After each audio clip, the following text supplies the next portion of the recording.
ভোটটা দিয়েন, এই কাম কেউ করেন না। কিন্তু কিন্তু আমরা হলে নিজের বিপদ নিজে আনাম, ওই কিছু কইছে নিজের ভাই নিজে কুড়াল দেন না। এই খেলা আমরা সব রাখতে হইব।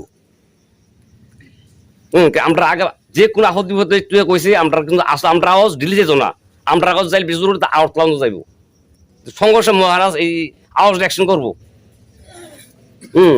এই যে মূল্যবান আলোচনা করছে এটি আমরা চিন্তা ভাবনা করিয়া ভোটটা যেন একটা ভোট নষ্ট না হয়, আমরা সুরেন্দ্র কেন্দ্রে যে দ্বারা এবার আমার কাহা দ্বারা করা যে কোন ব্যক্তি আমরা দ্বারা করা, আমরা বিপুল ভোটে জয় করিয়া আমরা সুরেন্দ্র কেন্দ্রেটারে আমরা রেকর্ড পারি। এটা নিয়ে আলোচনা শেষ করলাম। হয়েছে কয়েক বছর আগে আমরা সবই দেখছি, কিন্তু আমরা মুসলমানের দুঃখ হয় না, মনে আঘাতাই না। একজন মুসলমান মারলে আমরা হাসিয়াই আরো, কারণ বিজেপি করি, বিজেপি বড় নেতা, কিন্তু মুসলমান নিলে মুসলমান কষ্ট হয় না। একটা মসজিদ করে ভেঙে গেলায় আমরা আনন্দ।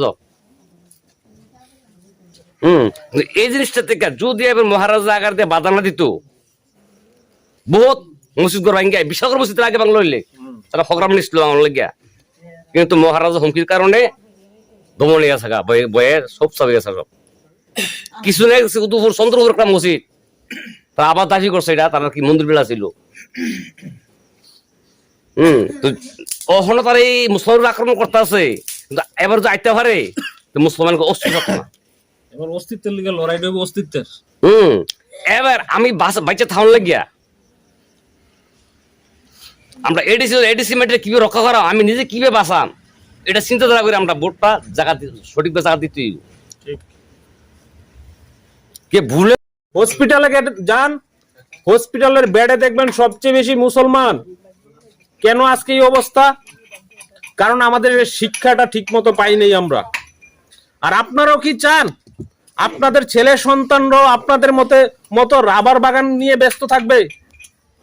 আমরা চাই আপনাদের নেক্সট জেনারেশন যে প্রজন্ম, সেই প্রজন্মকে আমরা ডাক্তার, ইঞ্জিনিয়ার শিক্ষায়, উন্নত শিক্ষায় তাদেরকে আমরা জনদরবারে নিয়ে আসব। কারণ কি, শিক্ষা যদি না থাকে সেম তদ্রূপ আমার ছেলেটা, আমি কোনোদিনে ইয়ে করব না যে আমার ছেলেটা একটা, আমি অটো কষ্ট করে হলো আমার ছেলেটা ইংলিশ মিডিয়ামে নিয়ে ভর্তি করাবো, সবাই তো চায় না। কিন্তু আজকে দেখুন কি অবস্থা।